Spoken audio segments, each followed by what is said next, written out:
अहोरात्र हा शब्द जो आहे त्यातला अ आणि त्र जो काढला ना होरा मिळतो. होरा. ओके. शब्द तिथून सुरुवात झाला. तर सांगितलं जातं आता आज संडे उद्या मंडे ही गोष्ट कुठून रूल होते. तर तो होरा म्हणजे काय, प्रत्येक ग्रहाचा एक दिवस आहे तिथून त्याची सुरुवात झाली. होरा म्हणजे 1 तास, बरोबर. 1 तास 2 तास जसं जसं नेशन तुमचं चेंज होतं तसा तो होरा डिफाईन होतो. पण 1 तासाचा होरा असतो. तो सांगितलं तो वाराप्रमाणेच तो कॅल्क्युलेट केला गेला आणि त्याप्रमाणेच वार पण निश्चित झाले.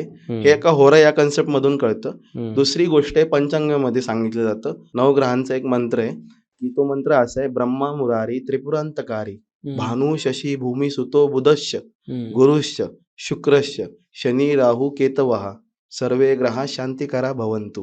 ही एक गोष्ट चांगली आहे. हा एक मंत्र आहे जो सगळ्यांनी म्हणला तर उत्तमच राहील, पण याच्यामध्ये जो सिक्वेन्स आहे तो ग्रहांचा तो मांडला गेला त्यावेळेसला आपल्या.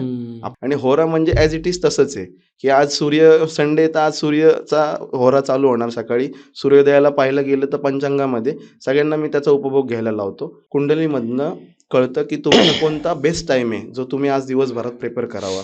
त्याच्यामध्ये फक्त तुम्हाला लाभच मिळणार आहे.